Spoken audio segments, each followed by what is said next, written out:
ஒரு அவ்வளவு பெரிய ஒரு படம் வந்து ஆன்லைன்ல வந்து லீக் ஆயிருக்கு. இதோடைய மொத்த வழிய, அதாவது எல்லாரோட வழியை விடையும் அந்த இயக்குனரோட வழி தான் அந்த இடத்துல வந்து ரொம்ப அதிகமா இருக்கும். இந்த இடத்துல நான் வந்து வினோத் என்னோட ஃப்ரெண்டுக்கு வந்து என்னுடைய வருத்தத்தை நான் தெரிவிச்சுக்கிறேன். ஹெல்ப் பண்ணா நிறைய செட்டில்மெண்ட்லாம் பேலன்ஸ் இருக்கு. அந்த ஒரு இந்த ராமசாமி பணம் கிடைச்சிருந்து ஒரு பல பேர் இருக்காங்க.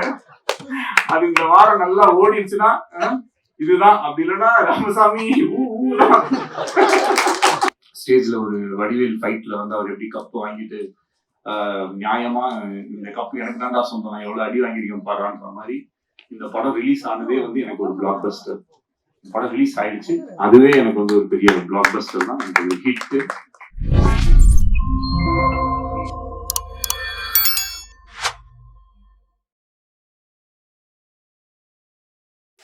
நீங்க சொன்னீங்கல்ல, நீங்க சொன்னது நான் அப்புறம் படிக்க முடியாம போயிடும். சொல்லிட்டு படிச்சீங்கன்னா இன்னும் ஓகே, நானே படிச்சுக்கிறேன். காதலி திரையில் காளியாவாதி எல்லாருக்கும் ரொம்ப சந்தோஷம். ஒரு நிமிஷம் நல்லா போட்டுருக்கேன், அவரு வேற போயிட்டாரு.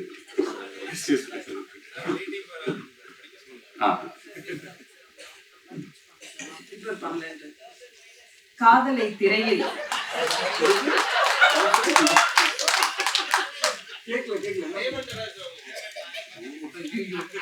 அப்படிலாம் இல்ல, எழுதிட்டு வரல நீங்க நினைச்சிட கூடாதுல்ல. காதலை திரையில் கவிதையாய் வடித்தவர், கலர்ஃபுல் காட்சிகளில் கனவுகளை படைத்தவர், போடா போடியில் துள்ளி குதித்த இளமை, நானும் ரவுடிதான் என்று சொல்லி ஜெயித்த பெருமை, எளிமையான வரிகளால் இதயங்களை தொட்டவர், பாடல் ஆசிரியனாய் பாட்டிலேயே மேஜிக் செய்பவர், இயக்குனராய் இவர் ஒரு ட்ரீம் மேக்கர், வசனங்களில் இவர் ஒரு ட்ரெண்ட் செட்டர், காத்து வாக்குல தனது காதலை சொல்லி நயன்தாராவின் இதயத்தில் இடம் பிடித்தவர், முகத்தில் தெரியும் செல்மிஷ அரட்டை, இவருக்கு உலர் உயிர் குழந்தைகள் இரட்டை, தானா சேர மாட்டார், சேர்ந்தால் விடமாட்டார், தமிழ் சினிமாவில் பலரும் பொறாமை கொள்ளும் சின்ன சிரிப்பில் மக்களை சிறைப்பிடித்தவர், காப்பீடு கம்பெனியின் காரணக்கர்த்தா, 2040 காதலை இன்சூரன்ஸ் பண்ண lovable man, director, producer Vignesh Sivan அவர்களை பேச அழைக்கிறோம். Thank you so much. நேற்று ஒரு இன்டர்வியூல நான் சொல்லியிருந்தேன், இந்த ஒரு ஸ்டேஜ்ல ஒரு வடிவேல் ஃபைட்ல வந்து அவர் எப்படி கப்பு வாங்கிட்டு நியாயமா இந்த கப்பு எனக்கு தான்டா சொந்தம், நான் எவ்வளவு அடி வாங்கியிருக்கேன் பாடுறான்ற மாதிரி இந்த படம் ரிலீஸ் ஆனதே வந்து எனக்கு ஒரு பிளாக் பஸ்டர். படம் ரிலீஸ் ஆயிடுச்சு, அதுவே எனக்கு வந்து ஒரு பெரிய பிளாக் பஸ்டர் தான், எனக்கு ஒரு ஹிட். ஏன்னா எப்பயுமே கொஞ்சம் கனவு பெருசா இருந்துச்சுன்னா அது கொஞ்சம் கஷ்டமா தான் இருக்கு.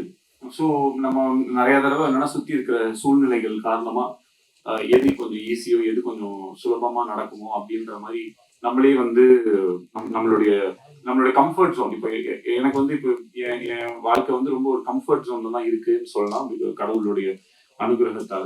ஆனா அதே அந்த கம்ஃபர்ட் ஜோன்ல எத்தனை படம் வேணாலும் லைஃப்ல நம்ம பண்ணிட்டே போயிட்டே இருக்கலாம். பட் அந்த கம்ஃபர்ட் ஜோனை பிரேக் பண்ணி நான் இருந்த ஒரு சுச்சுவேஷனுமே வந்துட்டு எனக்கு கொஞ்சம் என் மேல பெருசா நம்பிக்கை இல்லாத ஒரு சுச்சுவேஷன் தான் இருந்துச்சு. அந்த மாதிரி ஒரு சமயத்துல ஒரு கம்ஃபர்ட் ஜோன்ல இருக்கிற ஒரு ப்ராஜெக்டை கை வைக்காம எனக்கு வந்து என்ன சேலஞ்ச் பண்ணிக்கக்கூடிய விஷயம். இந்த படத்துல வந்து ஒரு ஃப்ரேம் கூட என்னால ஈஸியா எடுக்க முடியாது. சும்மா கேமரா எடுத்துட்டு போனா ஒரு இடத்துல வச்சோன்னா அது வந்து ஒர்க் அவுட் ஆகாது. அதுல ஏதாவது ஒரு மெனக்கடலாவது இருக்கும். அதுல அட்லீஸ்ட் ஒரு காஸ்டியூமாவது கரெக்டா இருக்கணும், இல்ல பின்னாடி இருக்கிற விஷயங்கள் கரெக்டா இருக்கணும், இல்ல அதுல இதுக்கப்புறம் வரப்போற அந்த சிஜி கரெக்டா இருக்கணும், இல்ல அங்க இருக்கிற ஒரு மேக்கப்ல ஏதாவது விஷயம் கரெக்டா இருக்கும், இல்ல பேச போற டைலாக்ல ஏதாவது ஒரு ஃபியூச்சரிஸ்டிக்கான ஒரு விஷயமா இருக்கும். இந்த மாதிரி ஏதாவது ஒரு வேலையாச்சும் எக்ஸ்ட்ரா பண்ணணும் அப்படின்ற மாதிரி அப்படி பண்ணா மட்டும்தான் இந்த படம் கொஞ்சம் கன்வின்சிங்கா இருக்கும். இல்லைன்னா நம்ம சும்மா சொல்லலாம் 2040 நடக்கிற மாதிரி அப்படின்ட்டு. அப்புறம் இப்போ இந்த ஃபிலிம் ரிலீஸ் ஆச்சு. ரிலீஸ் ஆகும்போது நிறைய நல்ல ரிவ்யூஸ், நிறைய பாசிட்டிவான ஃபீட்பேக்ஸ், நிறைய பாராட்டுகள் அதெல்லாம் இருக்கு. அதே சமயத்துல சில பேருக்கு வந்து இந்த ஃபிலிம் வந்து கொஞ்சம் ஸ்லோவா இருக்கு, கொஞ்சம் லேகா இருக்கு, இந்த மாதிரி சில விஷயங்களுமே வந்து நான் பார்க்க தான் செய்யறேன்.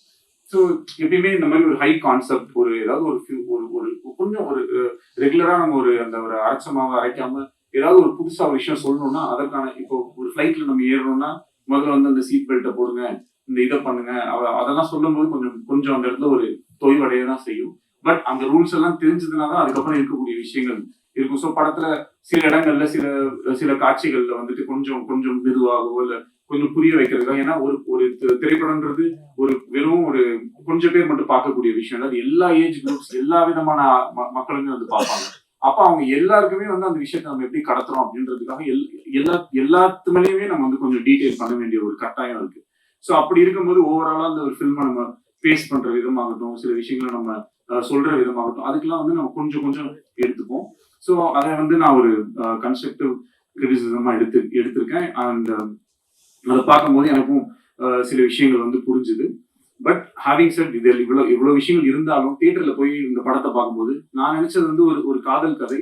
ஆனா பொதுவாகவே எப்பயுமே காதல் படங்கள்னா ஒரு அது ஒரு மாதிரி ஒரு ஒரு ஒரு தன்மையிலே போயிட்டே இருக்கும். பட் படம் ஃபினிஷ் ஆகும்போது வந்து அது எப்பயுமே ஒரு மெலோ டிராமாவா, ஒன்னு ஹீரோயின் வந்து இதுல ஏர்போர்ட் போயிடுவாங்க, இல்ல ட்ரெயின்ல ஏற போயிடுவாங்க, இல்லைன்னா ஏதாவது ஒரு சேஸ், இந்த மாதிரி ஒரு ரெகுலர் ஏரியாஸ்ல இல்லாம அதை வந்து ஒரு commercial hero villain film high points ஏதாவது ஒரு கிரியேட் பண்ண முடியுமா அப்படின்ற ஒரு எக்ஸ்பெரிமெண்ட் ட்ரை பண்ணி தான் இந்த படத்துல வந்து அதை வந்து முயற்சி செஞ்சோம். இப்போ அது கடைசியில தியேட்டர்ல வரும்போது அந்த இடத்துல கிளாப்ஸோ அந்த இடத்துல வந்து ஒரு அப்ரிசியேஷன் வரும்போது பார்க்கறதுக்கு ரொம்ப நிறைவாகவும் சந்தோஷமாகவும், ஒரு ரைட்டரா நம்ம ஏதோ ஒரு விஷயம் ட்ரை பண்ணோம். அந்த ட்ரை பண்ணது ஒரு 1000 பேர் இருக்கக்கூடிய தியேட்டர்ல அட்லீஸ்ட் ஒரு ஒரு ஒரு ஒரு குறிப்பிட்ட நம்பர் ஆஃப் பீப்புளுக்காச்சும் அது வந்து ஒர்க் ஆகுது அப்படின்றது நினைக்கும் போது நம்மளுடைய வேலை மேல நமக்கு இருக்கிற ஒரு நம்பிக்கை இன்னும் அதிகரிக்குது. அதுக்கு வந்து மிகப்பெரிய நன்றி டு தி ஆடியன்ஸ். அப்புறம் இந்த படத்தை எடுக்கிறதுக்கு எனக்கு என்னுடைய ஃபர்ஸ்ட் பவர், இந்த ஃபில்மை நான் பண்ணக்கூடிய இந்த படம் நடக்கிறதுக்கு காரணம் வந்து பிரதீப்னால தான் இந்த படம் நடந்துச்சு. இல்லைன்னா இந்த படம் நடக்க சான்ஸே கிடையாது. ஏன்னா இந்த படம் பிகினிங்ல இருந்தே பட்ஜெட் தான் வந்து இஷ்யூ. இன்னைக்கு நம்ம சினிமாவில் பார்க்குறோம், எவ்ரிடே ஏதாவது ஒரு படம் டிராப் ஆகுது, ஏதாவது ஒரு படத்துல இயக்குநர்கள் மாறி இருக்காங்க. இன்னைக்கு வந்து டிரெக்டர்ஸோட சுச்சுவேஷன் வந்து ரொம்ப கவலைக்கிடமா இருக்குன்னு சொல்லலாம். பேர் சொல்ல இது பண்ணல, ஓகே பேர் சொல்லணும்னாலும் நான் சொல்லலாம். இப்போ ஒரு ஒரு அவ்வளவு பெரிய ஒரு படம் வந்து ஆன்லைன்ல வந்து லீக் ஆயிருக்கு. இதோடைய மொத்த வழிய, அதாவது எல்லாரோட வழியை விடையும் அந்த இயக்குனரோட வழி தான் அந்த இடத்துல வந்து ரொம்ப அதிகமா இருக்கும். இந்த இடத்துல நான் வந்து வினோத் என்னோட ஃப்ரெண்டுக்கு வந்து என்னுடைய வருத்தத்தை நான் தெரிவிச்சுக்கிறேன். ஏன்னா இது வந்து ஒரு ஒரு ஒரு மரணம் அளவுக்கு ஒரு வலிக்கக்கூடிய ஒரு விஷயம். அது ஒரு டிரெக்டரால் மட்டும்தான் அதை வந்து ஃபீல் பண்ண முடியும். ஏன்னா ஒரு நாள் ஒரு ஷார்ட்டும் எடுக்கும்போது அந்த டிரெக்டர் வந்து அது எவ்வளவு கஷ்டப்பட்டு அதுல எவ்வளவு கனவுகளோட அது எடுப்பாங்க அப்படின்றது அது டிரெக்டரா எனக்கு வந்து தெரியும். இங்க இருக்கக்கூடிய எல்லாருக்குமே அது வந்து தெரியும். பட் அங்க இருந்து அது நம்ம நினைச்ச மாதிரி ஒண்ணு வராம அது இந்த மாதிரி போகும்போது ரொம்பவே கஷ்டமாயிடுது. ஸோ அதே மாதிரி இப்போ என்னாலையும் வந்து என் படத்தை நான் நினைச்ச மாதிரி எடுக்க முடியாதோன்னு அந்த அந்த அந்த பெயின்லேயே போய் கடைசியில என்னால முடிஞ்ச வரைக்கும் நான் அந்த படத்தை நான் நினைச்ச மாதிரி வந்து எடுத்து அதை வந்து அப்புறமேட்டு ரிலீஸ் ஆகிறதுக்கும் பிரதீப் சார் சொன்ன மாதிரி அவ்வளோ டேட்ஸ் மாறி மாறி மாறி மாறி வந்ததுக்கு ஏகப்பட்ட காரணங்கள் இருந்துச்சு. எங்களால நிறைய விஷுவல் எஃபெக்ட்ஸ் அவ்வளோ விஷயம் எதுவுமே கொஞ்சம் காம்ப்ரமைஸ் பண்ணி பண்றதுக்கும் மனசு வரல. கொஞ்சம் இதை இப்படி பண்ணிக்கலாம் அப்படின்னா கண்டிப்பா மாத்திருக்க முடியும். பட் ஆனா அது மாதிரி பண்ண, ஏன்னா இந்த படத்தை என்னால ஒரு தடவை தான் எடுக்க முடியும். அந்த ஒரு தடவை அதை எனக்கு நான் நினைச்ச மாதிரி எடுத்துட்டா எனக்கு சந்தோஷம். அதுக்கு இவ்வளவு பேர் வந்து எனக்கு ஹெல்ப் பண்ணாங்க. ஷூட் வந்து ரொம்ப மாறி மாறி மாறி மாறி நடக்கும். பட் எப்ப வந்தாலுமே அவருடைய 100% எப்பயுமே கொடுக்குற ஒரு ஹீரோ எனக்கு கிடைச்சது வந்து எனக்கு ரொம்ப ரொம்ப ரொம்ப சந்தோஷம். டைம்ல வந்து அவர் ரொம்ப ஷார்ப்பு. அதை இன்னைக்கும் என் மேல கொஞ்சம் டென்ஷன் ஆயிட்டாரு. 12:30 to 2:30 லஞ்ச் பிரதர், 2:30க்கு ப்ரெஸ் மீட் சொன்னேன். அவர்கிட்ட என்ன பிரச்சனைனா நம்ம 12:30 சொன்னா 12:29 வழக்கம் போல நான் ஒரு 1 hour அப்படியே வந்துட்டேன். அதுல வந்து sorry bro, please don't mistake me.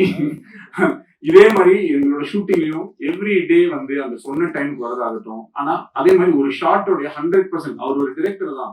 என்கிட்ட சொல்லலாம், ப்ரோ இது ஓகே ப்ரோ, இது வந்து வைட் க்ளோஸ் கட் பண்ணிக்கோங்க அப்படின்னு ஈஸியா சொல்லிட்டு போயிடலாம். நானே ஏதாவது சின்ன சின்ன ஆட்லாம் ஏதாவது நடிக்கிறது போவேன் கைசல் வந்து. அப்போ வந்து அவங்க ஏதாவது சொல்லுவாங்க. அப்ப நான் சொல்லும்போது ப்ரோ ஓகே ப்ரோ அது இவ்வளவு கட் பண்ணுவீங்க அப்படின்னு நான் சொல்லிட்டு நான் எஸ்கேப் ஆயிடுவேன். ஆனா இவர் வந்து நான் எத்தனை தடவை எதை கேட்டாலும் வந்து அது அவர் அந்த இடத்துல வந்து ஒரு ஹீரோ, நான் வந்து ஒரு நடிக்க வந்திருக்கேன், நான் என் வேலையை தான் பண்ணுவேன்ற மாதிரி பண்றது வந்து ரொம்ப ஆச்சரியமா இருந்தது எனக்கு. அப்புறம் ஒரு குறிப்பிட்டு சொல்லணும்னா என் படத்துல வந்து ஒரு ஸ்விம்மிங் பூல்ல இருக்கிற மாதிரி ஒரு சீக்வன்ஸ் ஒன்று வந்துச்சு. தண்ணிக்குள்ள இருக்கணும். இதுவே ஒரு ஆக்ஷன் ஃபிலிம்ல நான் அந்த சீக்வன்ஸ் எடுத்திருந்தா மேபி அது வேற மாதிரி இருக்கு. இது ஒரு லவ் ஸ்டோரின்னும் போது எல்லாருமே பிளஸ் இந்த ஜாலியான படம், கலர்ஃபுல்லான படம்னா அது என்னமோ எடுக்கிறது ரொம்ப ஈஸியாகவும், அது ரொம்ப விளையாட்டுத்தனமா இருக்குன்ற மாதிரியுமே ஒரு பெர்செப்ஷன் இருக்கும். இதே ஒரு காட்டுல போய் ரொம்ப புழுதியில் அப்படின்னு கஷ்டப்பட்டு இருக்கிற மாதிரி படம் தான் ரொம்ப கஷ்டப்பட்டு எடுத்த மாதிரி படமாகவும், ஃபாரின்ல எல்லாம் போய் எடுத்தோம்னா அது ரொம்ப ஈஸியான படமாகவும் ஒரு ஒரு பெர்செப்ஷன் இருக்கு. எல்லா படம் எடுக்கிறதும் கஷ்டம் தான். இப்ப இந்த மாதிரி ஒரு படத்துல இந்த மாதிரி ஒரு சீக்வன்ஸ், ஒரு ஆக்ஷன் சீக்வன்ஸ்க்கு நிகரா உயிருக்கே ஆபத்தான அளவுக்கான ஒரு சீக்வன்ஸா தான் அது வந்து எங்களுக்கு இருந்துச்சு. ஏன்னா கிட்டத்தட்ட அந்த கேமரா உள்ள எடுத்துட்டு போய் ஒரு நிமிஷம் 1.5 நிமிஷம் அவர் மூச்சு வந்து தம் கட்டி வந்து நடிக்கணும். நைட்டு ஃபுல்லாமே அதை வந்து பண்ணிட்டு இருந்தாரு. அண்ட் நானும் ஸ்விம்மிங் பூல்ல தான் வந்து இருந்தேன். ஸோ ஒரு தடவை சரி ஓகே இது எவ்வளவு கஷ்டம் அப்படின்னு சொல்லிட்டு நம்ம ட்ரை பண்ணி பார்ப்போம்னு சொல்லி உள்ள போனேன். உயிருக்கு பயந்து நான் உடனே வெளியே ஆனா அவ்வளவு தடவை பண்ணி காலையில 5:30 6 மணி வரைக்குமே வந்து அந்த சீக்வன்ஸை அவர் பண்ணி முடிச்சுட்டு கூட ஏன் ப்ரோ என்ன போட்டு டார்ச்சர் பண்றீங்கன்னு சொல்லுவாருன்னு பார்த்தா அப்புறம் ஓகேவா கரெக்டா வந்துச்சா எடுத்துக்கலாமா இன்னும் ஏதாவது எடுத்துக்கலாமா அப்படின்னும் போது ஒரு டிரெக்டர்ஸ் ஆக்டராகவும் ஒரு டிரெக்டராகவும் அந்த இடத்துல வந்து அவர் என்ன ரொம்ப இந்த மாதிரி நிறைய நான் ரொம்ப லைஃப் டைம்ல வந்து என்னால மறக்க முடியாத நிறைய மொமெண்ட்ஸை வந்து எனக்கு பிரதீப் கொடுத்துருக்காரு. அதுக்கு வந்து ஹார்ட்ஃபெல்ட் தேங்க்ஸ். இன்னைக்கு இந்த படத்துக்கு வந்து மிகப்பெரிய ஓப்பனிங். ஏன்னா மேபி இந்த படம் வந்து டிரெக்டட் பை வேற ஏதாவது ஒரு பேர் போட்டிருந்தா இன்னும் பயங்கரமா கூட ஓப்பன் இருக்கலாம், சொல்ல முடியாது. பிரதீப் ரங்கநாதன் அப்படின்ற ஒரு பேருக்காக ஆடியன்ஸ் அந்த ஓப்பனிங்கை வந்து என்னதான் டிலேஸ் அப்படி இப்படின்னு இருந்தாலும் அந்த அளவுக்கு வந்து இந்த படத்தை ஆதரவு கொடுத்துருக்காங்க. அதனுடைய ஓப்பனிங்க்கு அவ்வளோ அந்த ஃபேன்ஸோ அவங்களுடைய விஷயங்கள் எல்லாமே வந்து ரொம்ப ரொம்ப பாசிட்டிவா எங்களுக்கு வந்து அமைஞ்சிருச்சு. இப்போ இந்த வீக் என்ன பொறுத்த வரைக்கும் இந்த படம் வந்து ஒரு லாங் ரன் போகும், அதற்கான எல்லா தகுதியும் பொட்டென்ஷியலும் இந்த ஃபிலிம்ல இருக்கு அப்படின்றத நான் நம்புறேன். இன்னும் இந்த வீக்கெண்டுமே வந்து பயங்கரமா வந்து இந்த படம் எல்லாமே 10 வருஷம் முன்னாடி எடுத்த படத்தெல்லாம் எடுத்து ரீரிலீஸ் பண்ணிட்டு இருப்பாங்க. நான் இப்ப ஓடிட்டு இருக்கிற படத்தையும் திருப்பி 11 ஃபர்ஸ்ட் டே மாதிரி ஒரு ஓப்பனிங் வரணும் அப்படின்ற மாதிரி எனக்கு ஒரு ஆசை. இன்னும் கொஞ்சம் பயங்கரமா இது ஒர்க் அவுட் ஆகணும். ஏன்னா நிறைய கொஞ்சம் மிக்ஸ்டு ரிவ்யூஸ் இந்த மாதிரிலாம் இருக்கு. அது படத்தை போய் பார்க்கும்போது மேபி இன்னும் பெட்டரா இருக்கலாம். இந்த ஒரு ஆல்ரெடி சில மைண்ட் செட்டோட பார்க்கும்போது எவ்வளவு அழகான இப்போ என்ன ஸ்வீட்டா கேவலமா இருக்கு அப்படின்னு சொல்லி குலாப் ஜாமுனை கொடுத்தா மேபி சாப்பிடும்போது அப்படி தோன்றதுக்கும் வாய்ப்பு இருக்கு. அந்த மாதிரி சும்மாவே ஏதாவது ஒரு விஷயத்த சொல்லி அது பண்ணும்போது அது கரெக்டா போக மாட்டேங்குது. எந்த விதமான மைண்ட்ல எதுவும் இல்லாம இந்த படத்தை நீங்க போய் நேரா தியேட்டர்ல உட்காந்து பாத்தீங்கன்னா கண்டிப்பா வந்து ரசிப்பீங்க அப்படின்றது வந்து நம்பலாம். என்னுடைய வேர்டை நீங்க வந்து நம்பலாம். ப்ரோ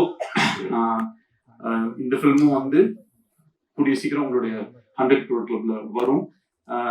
கான்ஃபிடன்ஸா இருங்க, நிச்சயம். நெக்ஸ்ட் வந்து கிருத்தி, சின்ன பொண்ணு. கிருத்தி அவங்க அம்மாவுமே கொஞ்சம் சின்ன பொண்ணு தான். 2 பேரும் வந்து பாத்தீங்கன்னா செட்ல அவங்கள வந்து அவங்கள எப்படின்னா அவங்க ஒரு குழந்தைய ஹேண்டில் பண்ற மாதிரி தான் நம்ம நிறைய தடவை ட்ரை பண்ணிருப்போம். அதே நேரத்தில் நிறைய தடவை மிஸ்ஸும் ஆயிரும். அப்போ வந்து கொஞ்சம் அப்பப்போ ஒரு சின்ன முன்ன பின்ன எப்படி இருந்தாலும் அந்த ஒர்க்கை பண்ணும்போது இந்த கைண்ட் ஆஃப் டெடிகேஷன் அண்ட் அதே ஸ்விம்மிங் பூல் சீக்வன்ஸ் பண்ணும்போது எங்கேயோ ஒரு இடத்துல ஷூட்டிங் பண்ணிட்டு அவங்க டேல அங்க ஷூட் பண்ணிட்டு ஒரு நாள் கூட வந்து அந்த ஒரு இப்படி ஏதாவது ஒரு காரணம் சொல்ற மாதிரி அதெல்லாம் எதுவுமே இல்லாம எப்பயுமே she was very sweet and I really love working with you. And அவங்கள ஃப்ரேம்ல அப்படி நம்ம வச்சோம்னாலே வந்து அந்த அளவுக்கு ஒரு அழகு. சாதாரண ஒரு ரோட்ல தான் ஷூட் பண்ணிட்டு இருந்தோம் மலேசியால. அது ரவிவர்மன் சாரோட மேஜிக் வந்து எப்பயுமே எப்படி இருக்கும்னா நிறைய லைட்ஸ் நிறைய இது அப்படிலாம் போட்டு பயங்கரமா காம்ப்ளிகேட்லாம் பண்ண மாட்டாரு. அது அவருக்கு வந்து அவர் ஒரு கிஃப்டட் டேலண்ட். ஸோ அதை ரொம்ப ஈஸியா ரொம்ப அழகா வந்து ரொம்ப இப்படின்றதுக்குள்ள அவரால் வந்து ஒரு எக்ஸ்ட்ராடினரி ஷாட் வந்து கம்போஸ் பண்ண முடியும். ஸோ அவருடைய அந்த ஒர்க்ல கிருத்திய வந்து காமிச்ச விதமாகட்டும், இந்த படத்துல வந்து நடிச்ச மற்ற நடிகர்கள் எல்லாமே நம்மளுடைய கௌரி எல்லாம் வந்து 96 படத்துல பார்த்துட்டு இந்த படத்துக்கு நான் என் காஸ்டியூம்ஸ் நான் கொஞ்சம் இதெல்லாம் பண்ணும்போது எனக்கே கொஞ்சம் கஷ்டமா தான் இருந்துச்சு. பட் இருந்தாலும் கௌரி தப்பா எடுத்துக்காதீங்க, போடுங்க பரவாயில்ல, 2040 இப்படிதான் ஆகும் அப்படின்னு சொல்லி அவங்களை கன்வின்ஸ் பண்ணி அந்த அந்த காஸ்டியூம்ஸ் இந்த மாதிரி விஷயங்கள்லாம் பண்ணேன். ஏன்னா அந்த கேரக்டர் ஏன்னா இன்னும் 10 வருஷம் கழிச்சு எல்லாம் இஷ்டத்துக்கு தான் ஏதாவது ஒன்று போடுவாங்க. ஸோ நீங்களும் ஏதாவது இஷ்டத்துக்கு போட்டுவாங்க அப்படின்னு சொல்லி தான் அந்த காஸ்டியூம்ஸ் எல்லாமே நம்ம வந்து கொடுத்து நம்ம வந்து எல்லாம் இது பண்ணுவோம். ஸோ ஓவராலா இந்த ஃபில்மை நிறைய பேர் வந்து ரொம்ப கஷ்டப்பட்டு எடுத்திருக்கோம். இந்த ஃபில்ம் நடக்கிறதுக்கு முதல் ரொம்ப மெயின் ரீசனா இருந்த லலித் சார். அவர் மட்டும் இந்த படத்தை அன்னைக்கு டேட்ல வந்து ஸ்டார்ட் பண்ணல அப்படின்னு சொன்னா இன்னைக்கு வரைக்கும் நான் அது ஒரு இன்சூரன்ஸ் கம்பெனி கதை வச்சிருக்கிறது இது பண்ணலான்னு இருக்கேன்னு சொல்லிட்டு இந்த 2 இயர்ஸையும் அப்படியே நான் தள்ளிட்டு போயிருப்பேன். எனக்கு வேற ஆப்ஷனே இருந்திருக்காது. அவர் மனசு வைக்கலன்னா இந்த படம் நடந்திருக்காது. இன்னைக்கு இந்த படத்தை நல்லபடியா ரிலீஸ் பண்ணி கொடுத்ததுக்கும், இந்த படத்தை ப்ரொடியூஸ் பண்ணி கொடுத்ததுக்கும், எங்க எல்லாருக்கும் பக்கபலமா இருந்து சப்போர்ட் ரொம்ப thank you Lalit sir. And SJ sir போயிட்டாரு. ஸோ எஸ்ஜே சூர்யா சார் வந்து எந்த அளவுக்கு வந்து ஒரு சப்போர்ட்னா 2018 அந்த ஃபில்ம் நான் பண்ண ட்ரை பண்ணிட்டு இருந்த போதுல இருந்து அவர் தான்றதுல நான் ரொம்ப ஃபிக்ஸ் ஆயிட்டேன். அவர் வந்து கொஞ்சம் he was a very he is always a very expensive artist தான். பட் ஆனாலும் எனக்கு வந்து அவரை தவிர இந்த ரோல்ல வேற யாரையுமே என்னால இமேஜின் பண்ண முடியல. ஸோ எனக்கு அவர் தான் வேணும் அப்படின்றதுல வந்து நான் டிசைட் பண்ணிட்டேன். அதுக்கப்புறம் அவரு ரொம்ப அழகா, அவருக்கு பயங்கர பிஸி, ஆனாலும் அதுக்கு நடுவில் அவர் சொன்ன மாதிரி நிறைய டேட்ஸ் எனக்கு கொடுத்து நான் அகாமடேட் பண்ணி இந்த படத்தை வந்து அவர் வந்து எனக்கு ஹெல்ப் பண்ணி கொடுத்தாரு. அதுக்கு வந்து என்னைக்குமே நான் நன்றி கடன் பட்டிருக்கேன். சீமான் அண்ணன் ரொம்ப ரொம்ப ஒரு நல்ல மனிதர். அவரோட ஒர்க் பண்ண ஒரு நாளுமே வந்து ரொம்ப ஹாப்பி. ஒரு அரசியல்ல இருக்கக்கூடிய ஒரு மிகப்பெரிய ஒரு தலைவர். ஆனா ஒரு நாள் கூட அவருடைய அரசியலையோ இல்லை அவருடைய மைண்ட்ல இருக்கிற ஐடியாலஜிஸோ அந்த மாதிரிலாம் எதுவுமே எங்ககிட்ட வந்து யாருக்கிட்டையுமே பேசாம எங்களுக்கு என்ன தெரியுமோ, எங்களுக்கு என்ன பிடிக்குமோ அந்த மாதிரி எங்களோட ரொம்ப ஒரு ஃப்ரெண்ட்லியா ரொம்ப பழகினாரு. படத்துல நிறைய விஷயங்கள்ல வந்து எப்படின்னா ஒரு அப்பா பையன் அப்படின்னும் போது சில டைலாக்ஸ் பேசுவோம். அதுக்கு பையன் கேரக்டர்ல இருக்கிறதுனால ஒரு சின்னதாக கிண்டல் பண்ற மாதிரியோ இல்லை ஏதோ ஒரு கவுண்டர்ஸ் இருக்கும். அதெல்லாம் வந்து ரொம்ப நான் கேட்டுக்கிட்டேன், இது ஓகேவாங்க. ஆனா தம்பி படத்துல என்ன நான் அப்பா பையன் இப்படி தானே பேசுவாங்கன்னு சொல்லி அது ரொம்ப என்னை வந்து என்னோட வேலையை ரொம்ப ஈஸியா செய்யறதுக்கு வந்து அலோவ் பண்ண சீமான் அண்ணனுக்கு ரொம்ப நன்றி. அண்ட் மற்றபடி என்னோட ஏடிஸ் ஒர்க் பண்ண எல்லாருமே, Parvathy, Harish, Lenin, Binu, Prasanna and all camera சைட்ல வந்து நிறைய சின்ன சின்ன ஒர்க்ஸ் எல்லாமே சில சீக்வன்சஸ் அப்பெல்லாம் வந்து எனக்கு சத்யன் சூரியன் ஹெல்ப் பண்ணாரு, நீரவ் பண்ணாங்க. இந்த மாதிரி நிறைய பேரோட ஹெல்ப்னாலதான் இந்த ஃபிலிம் வந்து நடந்திருக்கு. அவங்க எல்லாரையுமே இந்த நேரத்தில் வந்து நான் நன்றி சொல்லிக்கிறேன். So thank you. இந்த படத்துக்கு உங்களுடைய ஆதரவு ரொம்ப முக்கியமா இருக்கு. கொஞ்சம் இன்னும் இன்னொரு தடவை கூட போய் பாருங்க. அந்த படத்துல வந்து என்னுடைய மைண்ட்ல நான் வந்து இந்த மெட்ராஸ் அப்படின்னு நான் பிறந்து வளர்ந்த இந்த ஊரை எப்படிலாம் நான் கற்பனை பண்ணியிருப்பேனோ அதெல்லாம் எடுத்து பார்க்கறதுக்கு இந்த மாதிரி இந்த யூனிவர்ஸ் வந்து எனக்கு ஒரு வாய்ப்பை கொடுத்ததை நான் ரொம்ப சந்தோஷமா நினைக்கிறேன். அண்ட் என்னைக்குமே அந்த ஹாலிவுட்னு ஒரு சென்ட் தாமஸ் மவுண்ட்ல ஒரு போர்டு இருக்க மாதிரி ஒரு ஷார்ட் ஒன்று வச்சிருப்பேன். அது வந்து என்னுடைய ஆசை. எப்பயுமே என்னோட நம்ம இண்டஸ்ட்ரி வந்து அந்த மாதிரி ஒரு இதுல இருக்கணும் அப்படின்றது என்னுடைய ஒரு பர்சனல் இது. அது எல்லாத்தையும் ஒரு டைரக்டருக்கு இருக்கக்கூடிய ஒரு பெரிய கிஃப்ட். அதுதான் அவங்க நினைக்கிறத அவங்க வந்து எடுத்து அட்லீஸ்ட் ஒரு ஸ்கிரீன்லயாவது பார்த்துடலான்றது. ஸோ இது எல்லாத்தையுமே நான் அந்த ஸ்கிரீன்ல பார்க்கும்போது ஆடியன்ஸும் கிளாப் பண்ணும்போது மொத்தமா இந்த படம் ரிலீஸ் ஆனது மக்களோட பார்க்கும்போது எனக்கு கிடைக்கிற சந்தோஷத்துக்கு ஈடுமே எதுவுமே இல்லை. அதுக்கு மிகப்பெரிய நன்றியை சொல்லி உங்க எல்லாருக்கும் தேங்க்யூன்னு சொல்லி நன்றி, வணக்கம்.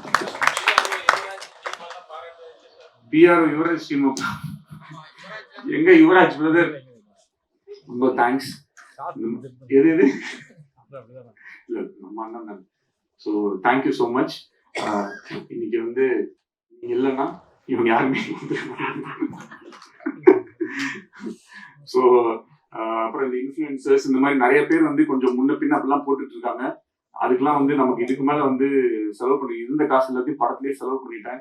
ஸோ தயவு செய்து நீங்க எல்லாம் சேர்ந்து ஏதாவது ஒன்று ஹெல்ப் பண்ணி அவங்க வந்து என்னன்னா இன்னைக்கு வந்து ஒரு இந்த தம்ப்நெயில் கல்ச்சர் இருக்கு இல்லையா. இப்ப நானும் கொஞ்சம் நேரம் தம்ப்நெயில் வேணா கொடுத்துட்றேன்.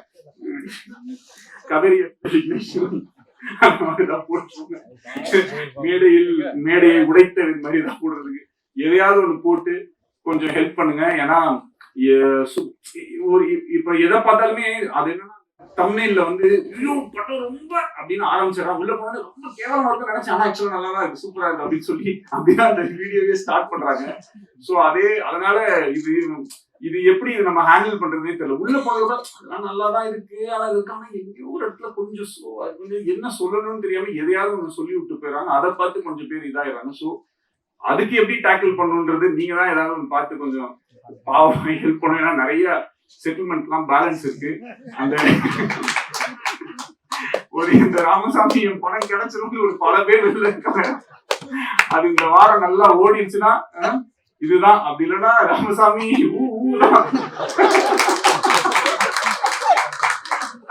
தயவு செஞ்சு கொஞ்சம் நீங்க உங்க வீட்டுக்கு நினைச்சு இது மாதிரிதான் இப்ப நிலைமை வந்து அந்த லெவலுக்கு தான் இருக்கு. அது இப்ப என்ன கேட்டா என் கட்சிக்கார ஒரு படம் தானே எடுக்க வந்த அந்த மாதிரி ஒரு படம் தானே எடுக்க வந்த அதுக்கு ஏன்பா போட்டி இப்படி அடிக்கிற மாதிரி சிம்பிளா பண்ணு காம்பாக்டா பண்ணு சிம்பிளா பண்ணு காம்பாக்டா பண்ணா நல்லாவே இருக்க மாட்டேங்குது. அதுக்கும் அடிக்கிறாங்க. இன்னும் எப்ப பார்த்தாலும் இதே மாதிரி எடுத்துக்கிட்டே இருக்கீங்க. புதுசா ஒண்ணு பயங்கரமா பண்ணா அதுல எது இல்லையோ நான் கேசரி பண்ணா மட்டும் ஏன் காரமா இல்லைன்னு கேக்குறேன். கேசரி எப்படி காரமா இருக்கும்? நான் என்ன சிக்கன் குழம்பு ஊத்துனா அதுலயே இனிப்பாவே இல்லைன்னு கேட்டீங்கன்னா இதுக்கு என்ன பண்றதுன்னு நமக்கு வந்து தெரியல. இந்த படத்துக்குள்ள சில நல்ல விஷயங்கள் இருக்கு அவ்வளவுதான். பிளஸ் பயங்கரமா படம் எடுக்கிறது என்னால பயங்கரமா எடுக்க முடியுமா நீங்க ஓரளவுக்கு தான் நம்ம எடுக்க முடியும். அந்த ஓரளவுக்கு எடுத்தத கொஞ்சம் ஜாலியா வந்து பார்த்துட்டு அழகா அதை ரசிச்சுட்டு உங்களுக்கு பயங்கரமா கோவம் வந்துச்சா மனசுக்குள்ளே வச்சுக்கோங்க.